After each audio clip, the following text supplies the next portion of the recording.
Chapter की शुरुआत में याओ एक्सो कहती है, मुझे चू से मरते दम तक दुश्मनी है। आज मैं वादा करती हूँ कि जो भी चू को मारेगा वो मुझसे शादी करके जैन फैमिली में आ जाएगा। लोग कहने लगते हैं, जैन फैमिली में शादी? जैन फैमिली बहुत ताकतवर है, यह हमारे लिए एक मौका है जैन फैमिली में जाने का। तब ये कहता है कि सुनो सभी, आज आपको जिसका इंतजार था वो आ गया है, होली सन।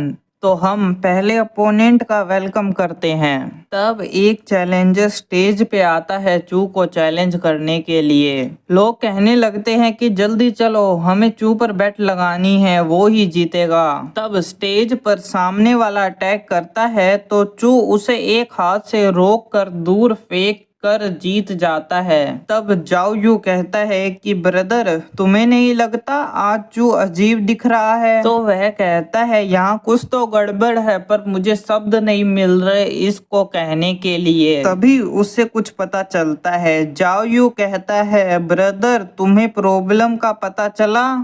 तो वह कहता है कि चू ताकतवर है, जो लोगों से लड़ रहा है वो सिर्फ एक उसका पपेट है, जो चू उसे अपनी विल से कंट्रोल कर रहा है। तो जाओ यू कहता है, अगर चू लड़ नहीं रहा तो वह कहाँ है? तब हमें चू को देखते हैं, वो लड़कियों से मसाज करवा रहा था। पिंग याओ वहां आकर कहती है कि मुझे लगा था तुम वहां पर खुद लड़ोगे। चू कहता है, उन लोगों के लिए एक पपेट ही काफी है, अगर मैं वहां गया तो उन्हें लगेगा मैं उन लोगों को बुली कर रहा हूँ। पिंग याओ कहती है कि मैंने एल्डर मुंह से सुना कि तुमने मास्टर वू हैन को कुछ बनाने का रिक्वेस्ट किया था पर उन्होंने तुम्हें मना कर दिया। तुम्हें पता है मैं तुम्हारी मदद कर सकती हूँ पर मेरी भी एक कंडीशन है, तुम्हें मेरे साथ पूरे एक दिन के लिए रहना है तो हम एक दूसरे को जान सके।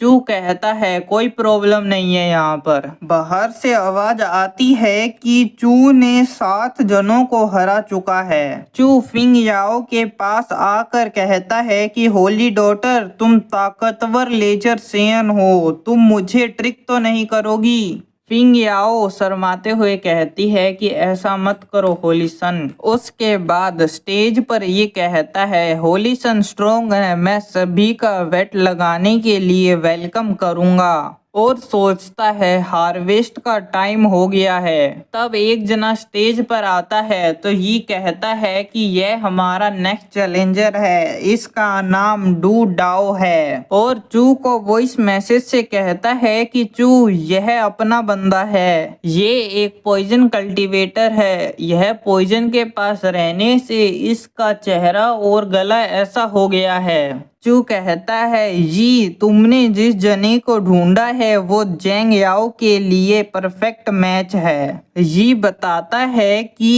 इसको जेंग फैमिली से दुश्मनी है और जेंग याओ से खासकर जेंग याओ को मरने से ज्यादा फील होगा अगर उसे पूरी जिंदगी इसको सहन करना पड़ा तो।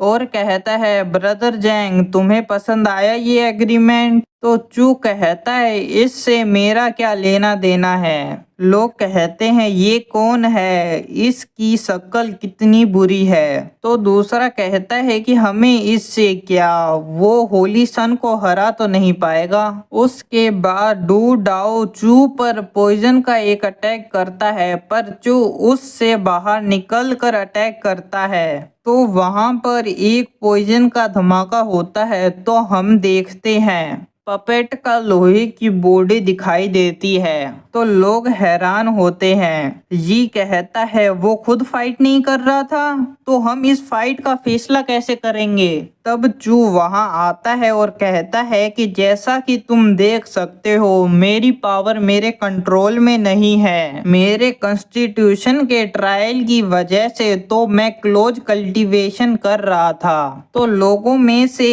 एक कहता है कि होली सन हमारी चिंता कर रहे थे कि वो गलती से किसी को मार न दे, तो होली सन ने पपेट भेजा और हारने का रिस्क लिया। तो सभी चू को चीयर करने लगते हैं। चू कहता है, मेरे पपेट के पास मेरी 20% पावर थी, उसने इसे हराकर खुद को ताकतवर बताया है।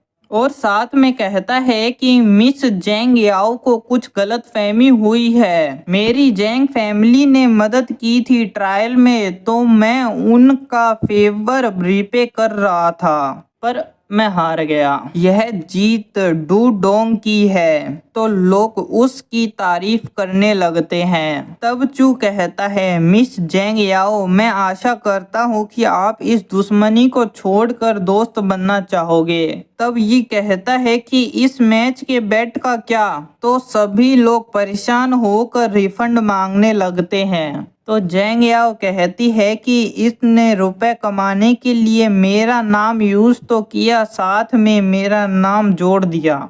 इसी के साथ हमारा ये चैप्टर यहीं पे ख़त्म होता है।